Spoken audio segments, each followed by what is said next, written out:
Thank you. It's great to be here in Rezekne. So thank you very much for coming this morning.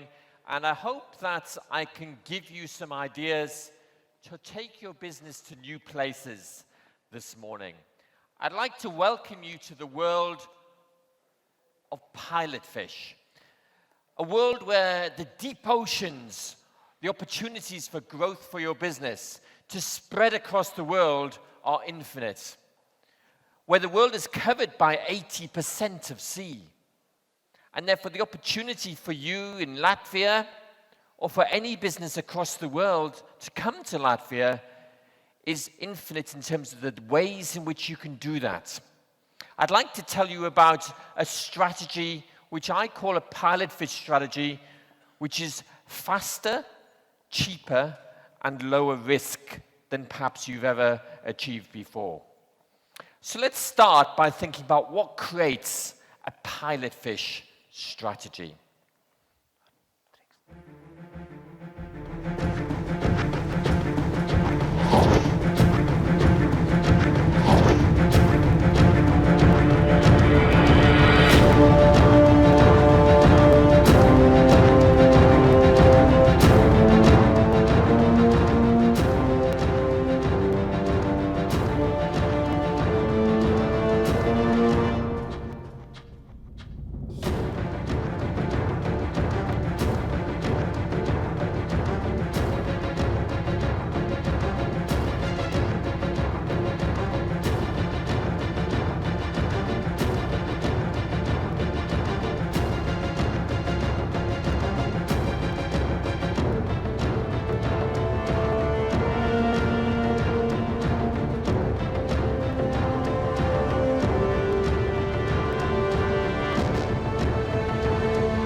So as we look across our incredible world, which is volatile, but it's vibrant at the same time, full of opportunity. It's uncertain in terms of how it changes, but it's unreal, the way in which you can combine physical and digital together.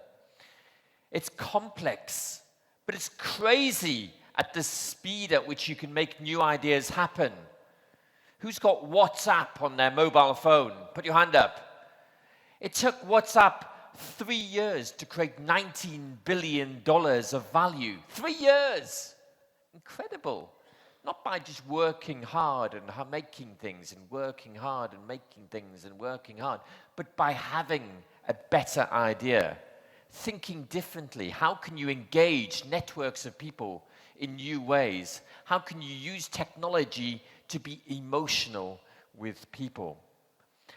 And it's not just kind of ambiguous, this world we live in, but it's astounding the impact and the speed of the impact which you can have. So most companies try to grow. I'm sure everybody here is here because you want to grow your business. Am I right? In some way you want to grow your business. Grow in Latvia or grow beyond Latvia to the rest of the world. But most companies reach a point where growth is difficult, where all the good things which worked beforehand stop working, where the products, where the messages, where the channels, where the customer experience, which made you successful in your small region, maybe in Riga, in Latvia, suddenly doesn't work when you go to Poland, doesn't work when you go to Germany. And you have to start investing in new ways. You have to start spending money building a brand which you never had to spend before. You have to explain things in different ways to new audiences. And it becomes more risky. It becomes more expensive. And this is where growth gets difficult. When you go beyond your natural market, it becomes harder. So entering new markets, entering new geographies, entering new categories, maybe moving out from being a drinks business to being a food business too. Maybe moving out from being an oil business to being a gas or a biorenewables business as well. So being able to do new types of things for your customers, it becomes harder. And what made you successful in the past suddenly can make you unsuccessful. That extra expense suddenly becomes a debt, which destroys your existing business. So this strategy I want to talk about is about how you can do things faster, cheaper, and at less risk without destroying your business, and by reaching out to new markets and new categories faster and better. If we look across the world today, it amazes me where the people are. Of our 7 billion, soon to be 9 billion people in the world, only 1 billion people are in North and South America, 1 billion people in Europe, 1 billion people in Middle East and Africa, but 4 billion people in Asia. There's actually a small, incredibly fast-growing city, it's a bit like Rezekne, in China. It's called Gaiyang. And if you draw a circle 4,000 kilometers around Gaiyang, you will find more than half of the world's population. So in many ways, Gaiyang is the center of the world today, but equally Rezekne could be because we live in a connected world today. So let's look where growth is in terms of the customers for our businesses. So where you base your business from a production point of view or an ideas generation come to you, you can then reach out across the world.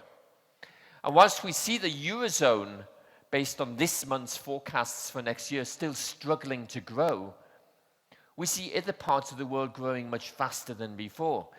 China still strong, India being the best performer in the world today, Brazil struggling.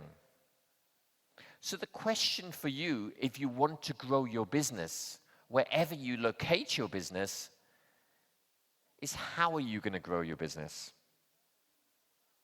Where's the best growth opportunity geographically and categories for you to grow? So thinking about this then leads you to your audience.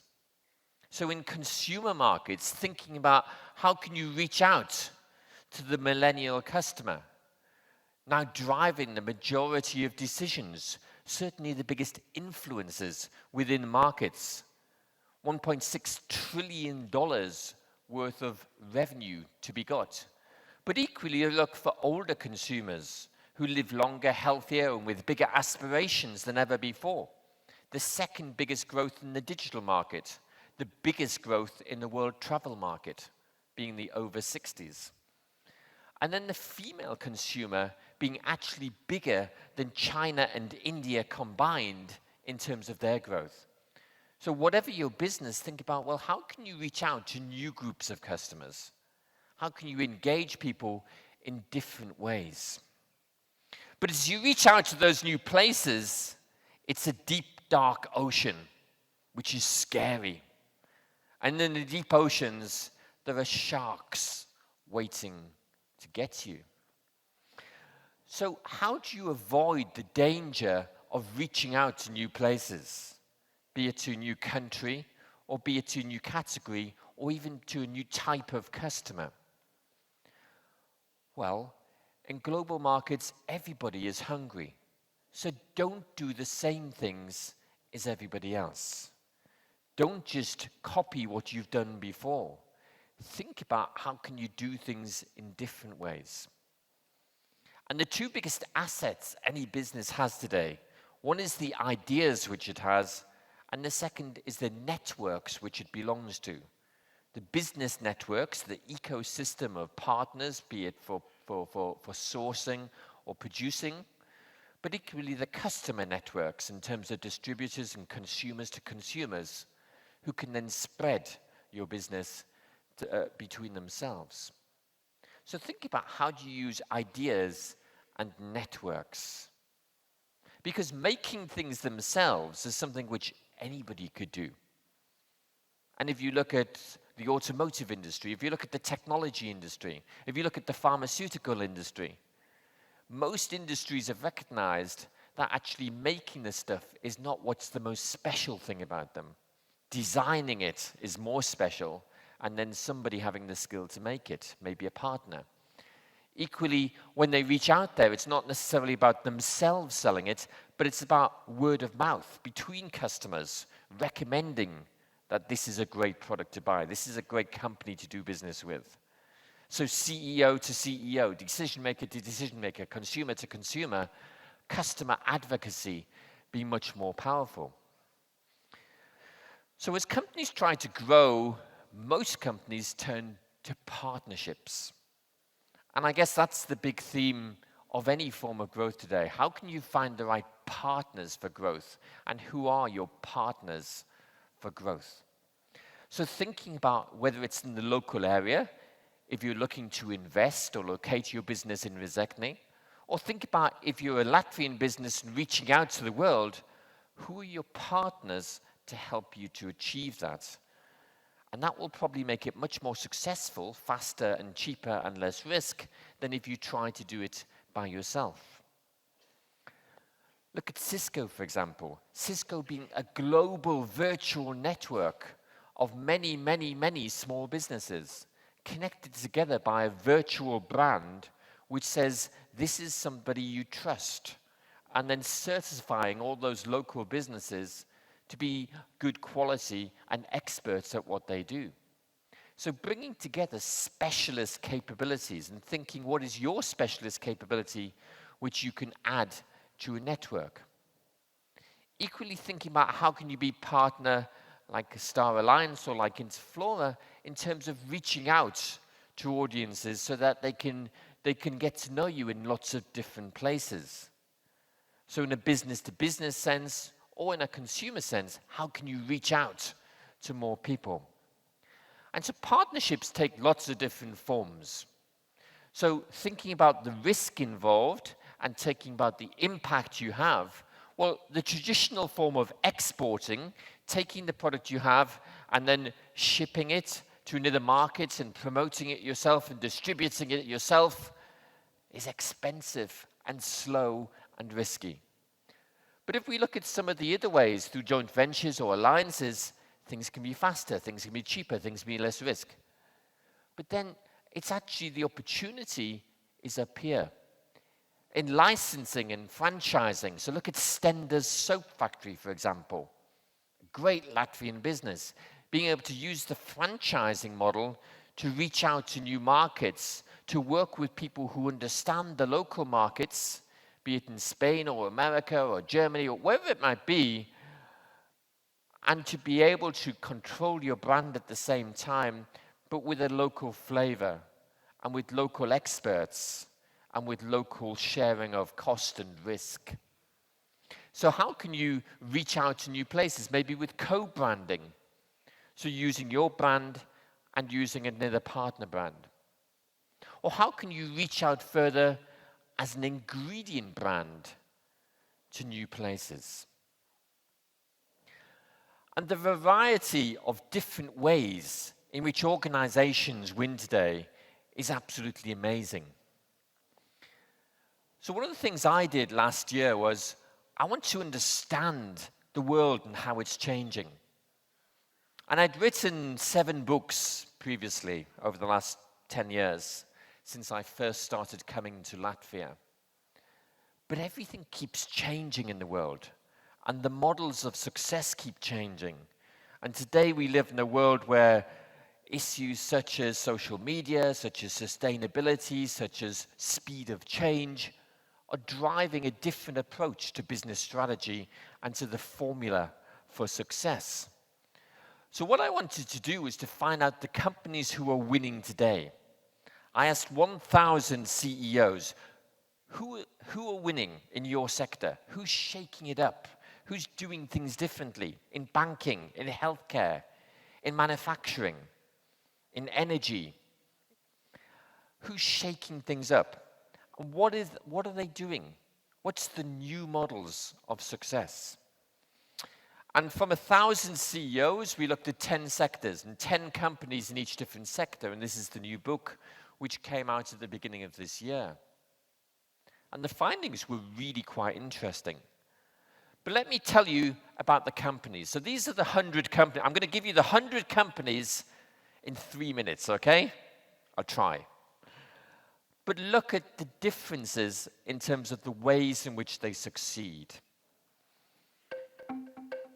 So, if we look in the world of retail, starting with Amazon, press the button with Amazon Dash and delivered within 2 hours to your home. Aussie Farmers directing delivery to your home. And will.i.am turning plastic bottles into clothing in America. Etsy bringing small businesses together, artisans. H&M bringing designers to enhance their brand, and Indentix managing different brands together. Le Pan Quotidien making things human at the same time as digital, and Positive Luxury curating the best ideas, making everything Asian and local, and then bringing a community of people together with Trader Joe's. In the world of technology, we know and love Apple for its ecosystem model like the iStore. Hope in a Jar, emotions giving people more, Frugal making things simple and cheaper. Lego, 65% of people sharing things. Method making things beautiful in your bathroom. Natura from Brazil jumping across the world to Moscow or to America. Nike saying we're electronics business, not sportswear. Oculus Rift working with other partners to see things differently. Pebble, the Kickstarter crowdfunded brand. In Portugal, toilet paper is never white. In the world of banking in Poland, Aliosync targeting Generation Y. La Caixa being kiosking for banking rather than branches. Fidor in Germany, Facebook likes driving interest rates, and First National selling more iPads than anybody else in South Africa. Beauty for Business, Unibanco, and Moving curating all your money together in one place, but not even a bank. M-Pesa, a telecoms company becoming a bank, becoming a healthcare service in Africa, and Square allowing every small business to be a big business. Umqua learning from Starbucks and Gap in terms of how you do things differently, and Zedisha, peer-to-peer finance, which actually adds expertise at the same time. In the world of healthcare, 23andMe, profiling your DNA, $99, Aravind with Skype curing your cataract, and Hippocrates giving doctors everything in their pockets. Genentech, personalized medicines, and Intuitive Circular Joystick, which will give you faster, safer heart surgery. Mariana Hospitals, 2 business models for health tourism, funding a charity, and Organova, 3D printing your heart. Patients like me, connecting people with the same problem, and Scanadu, tracking your body so you can stay fit. Second Sight, giving everybody who cannot see sight for the first time. Alibaba, Jack Ma, doing things differently and bringing the businesses together across the world.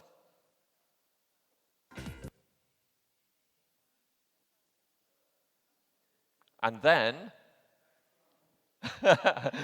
we come to Latvia.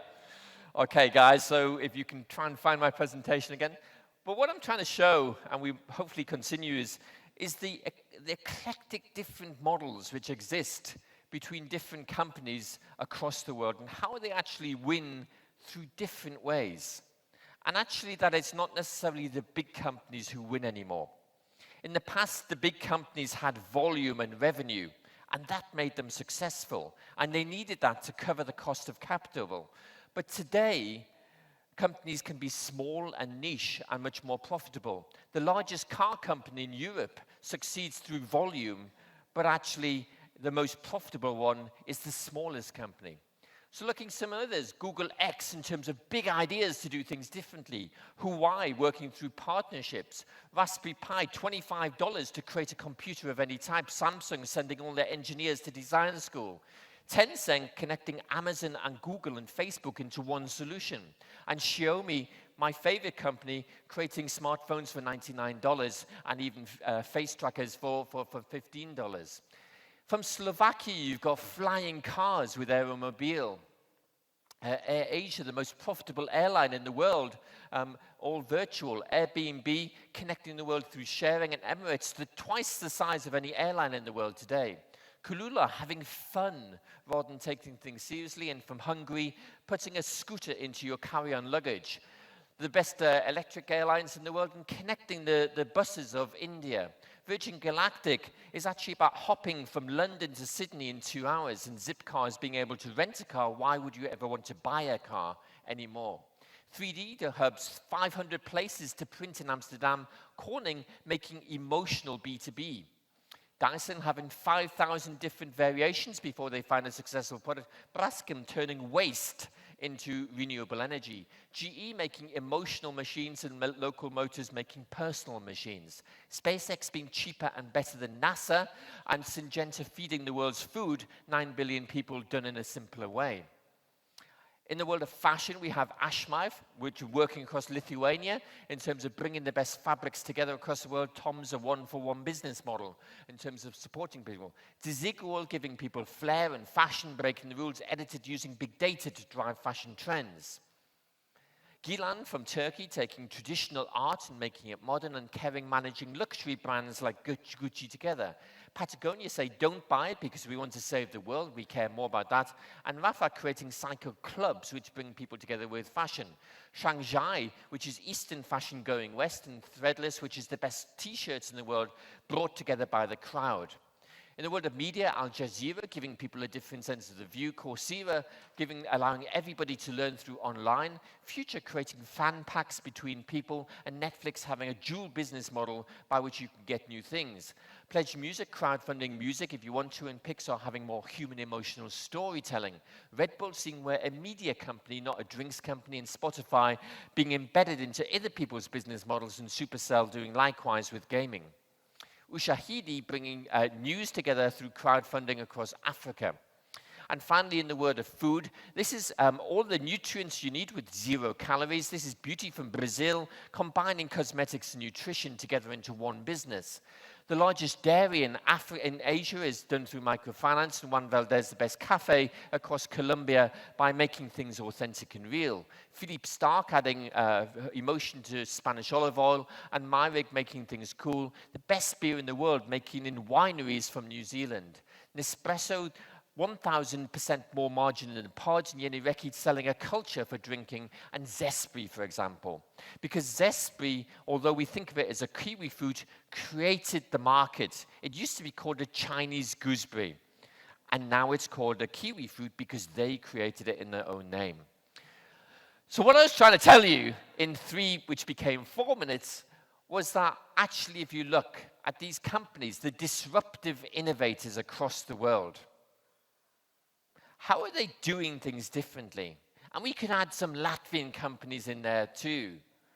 Could be somebody like Click. It could be somebody like Jensen's in terms of their stand approach to toiletries. It could be Madara in terms of cosmetics, for example. So doing things in different ways. Some of those companies are big. Some of those companies are small. They come from every part of the world. No longer is it big American companies, which is the success model for what we all should copy. So what should you do? What should you do differently in the world today? Well, instead of competing against all those different companies, particularly the big ones, if you're a small Latvian company and you're thinking, how can you reach out to the world? Don't try and compete against the biggest companies. Try to find a way in which you can learn to work with them. So try to find something which is special about you, which can add value to them, and by which they can add value to you. Look at Intel. Intel have 12 customers across the world. They happen to be 12 huge, big computer companies like Hewlett-Packard and Samsung. But they have 12 customers, 12 account managers. So their business is small and incredibly simple. But then their customers take them to all the consumers across the world by being part of their solutions. So thinking about how can you become the indispensable partner.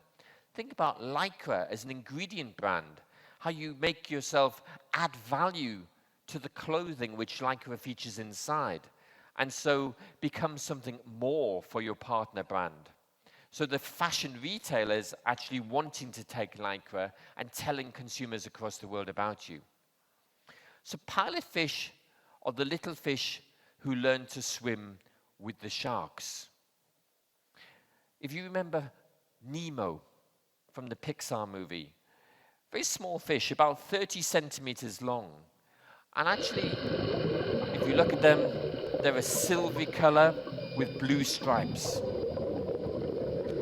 And together, they swim with the sharks, and the shark will never eat them.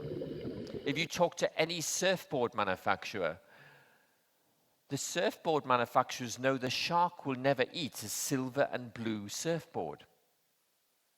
So what is it about these pilot fish who swim with the sharks? Well, the pilot fish feed the shark. The pilot fish will take the old plankton off the shark's body and clean it. The pilot fish will even swim inside the mouth of the shark to clean its teeth for it. But the shark will never eat the pilot fish because they want to work together. So as a small business, how can you be a pilot fish and work with your shark? Who is your shark and what can you do for them? So how do you become a pilot fish? Well, firstly, it's about thinking what is really different about you.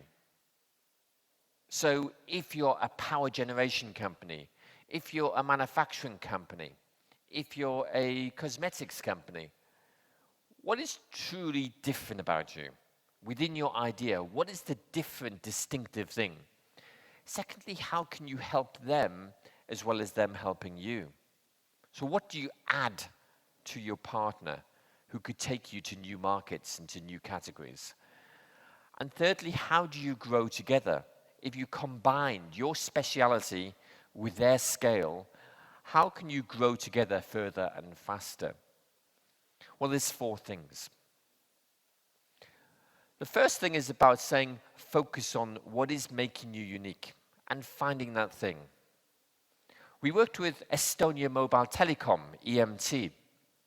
The thing Estonia Mobile Telecom did better than anybody else was to make prepayment cards. So we said, okay, how can you take these prepayment cards and give them to the world and make more of them, and they be your way of growing? So then we found some sharks, and the sharks were called T-Mobile and Vodafone and other people. So these were the big companies who could suddenly take Estonia Mobile Telecom to the world by adopting their prepayment cards, so their speciality. And then growing together by actually having a better prepayment proposition of Vodafone or T-Mobile in every country they went to with the cards which were made by EMT. And then that driving the value, ultimately, both of the Vodafone or T-Mobile, the shark, but equally driving the value of EMT at the same time. So how can you work through those different phases? So finding your uniqueness. What can you do better? So if we take somebody like Madara Cosmetics in Latvia, then thinking out of all the things you do, yes, you make great kind of products, great kind of skincare, but maybe it's the naturalness. Maybe it's a particular ingredient or set of ingredients which makes you special. So how can we find your shark? So what could be a shark? Who could be a partner for Madara to go to new places? Anybody got any suggestions? L'Oreal. Okay, so L'Oreal could be a big, big cosmetics company. So in order to be a partner, you'd have to be different from all the other brands which L'Oreal have got. Who else could be a shark for Madara? Sorry? H&M. So you could take a fashion retailer. Absolutely. It's not necessarily natural and authentic, but maybe Madara could make them more natural and authentic. Yeah, so we could add to H&M, and H&M can have something which they don't have, which is a skincare range. So working with a retailer or a fashion brand like that, to be able to add to them and to go to a new place, great example. And then how can you grow together? So for this new natural H&M Madara collaboration, which are the markets which would love you? So I know for a fact the biggest cosmetics market in the world is South Korea. So H&M and Madara are going together to South Korea. H&M and Madara are going together to the second biggest cosmetics country in the world, which is America. Third biggest one, Brazil. And why not go to India too? But Madara would never be able to go there by itself because of the expense and because of the challenge of building its own brand. So working with a shark in order to get there helps you to do things in different ways. So when you're finding uniqueness, firstly find out where's your growth and where's your profitability, but then also find out what's different about you and what are you best at.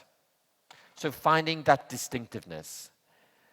One of the companies which did that incredibly well was YKK, on our buttons, on our zips. YKK, that Japanese brand, which we all have on our bodies, never really think about, but working in partnership with the fashion retailers in order to take them to new places. And actually creating a symbiotic system so you help them to make better clothes, simpler production techniques, at the same time as providing the ingredients themselves. So actually changing the process. Another one would be Dolby, so enhancing technology. Any movie you watch would always have Dolby sound at the end of it. So making something better. Dolby is the ingredient or the pilot fish which enhances the shark, which is the movie maker. Rolls-Royce, adding to the engines of Airbus or Boeing, the pilot fish, which is actually then able to be in every aircraft across the world. Then finding the shark would be about thinking about who is the partner in the market you want to get to. So if you were Madara, where could H&M take you? Where could L'Oreal take you? And thinking about, who is therefore the better partner to get you to that place? And do that by thinking about what are the adjacent markets for you. So if you're growing from cosmetics, what is an adjacent category to that? Well, maybe it's fashion, but maybe it's food, like we saw from Brazil with Beauty In, combining cosmetics and food into cosmetics you can eat. Think about the customer. If you want to reach out to a new type of customer, so you currently target young women, so your next customer could be young men or older women. So decide who is your next customer. Think about your country. Well, your next country could be geographically close. So if you're sitting in Latvia, it might be Poland, it might be Belarus, it might be Lithuania, it might be Germany. But in today's world, we don't think in distance. It might be India. It might be Finland. It might be Canada. So thinking about a different place in terms of where do you want to get to. And then is it L'Oreal who can get you there? Or is it H&M who can get you there? Johnny Depp was the most successful actor of the last decade because he partnered with Tim Burton. He was the pilot fish and Tim Burton was the shark. Golla was incredibly successful partnering with Nokia to become the leading technology bags of the world. So the bags for your computers or the bags for your smartphones and tablets. By working with Golla, it became the bag. By working with Nokia, Golla became the bag of technology.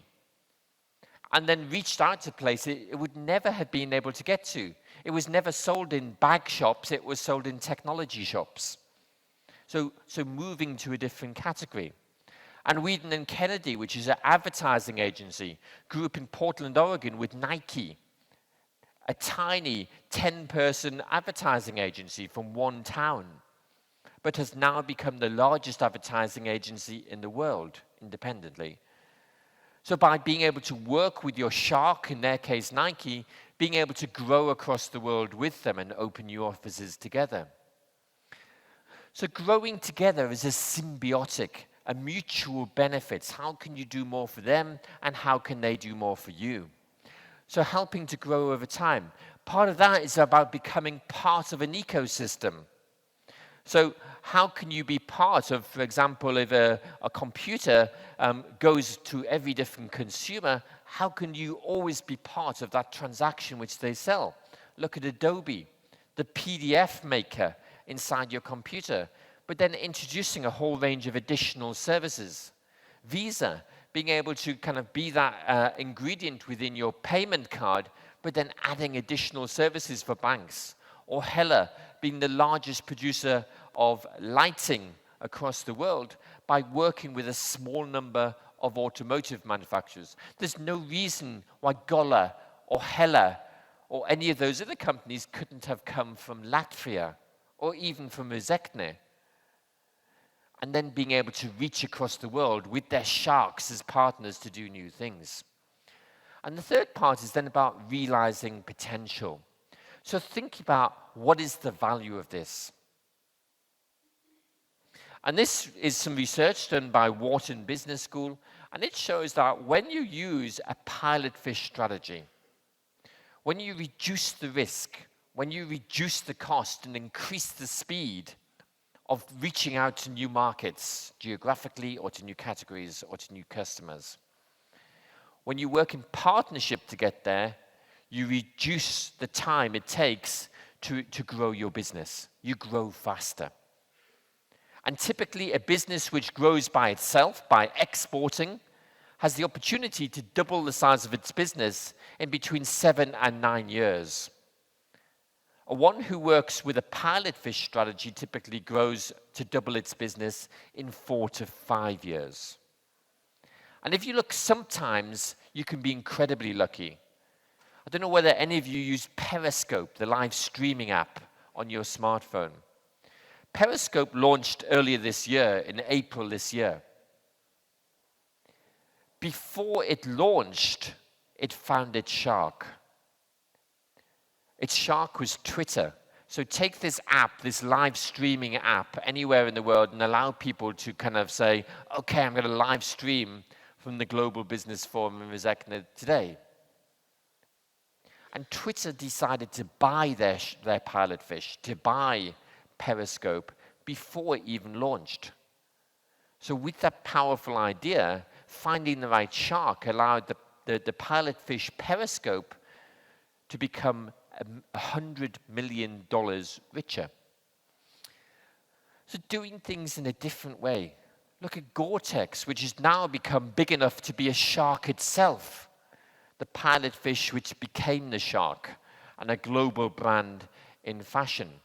Wuxi Pharmatech, who is now the largest research and development company in pharmaceuticals. It used to be a pilot fish working with the big pharmaceutical companies, but now it's become so big, it's a shark itself. And the pharma companies are almost like the pilot fish working with it. Or look at Jibbitz. So that shoe called Crocs, which was fashionable for a while, and then everybody said, I don't want to be the same. How can I be more personal?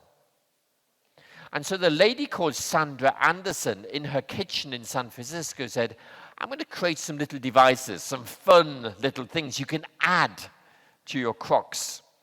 And she called them Jibbitz. Within 2 years, she was $20 million richer because everybody wanted the Jibbitz. And she worked with Crocs as her shark. She was the pilot fish, Crocs was the shark. And everywhere where Crocs was available, you could buy Jibbitz too. So think about you. So think about, well, what can you do to grow your business? Think about how can you grow further and faster and at less risk. When you're sitting here in Rezekne, thinking, well, how can I grow my business to double the size?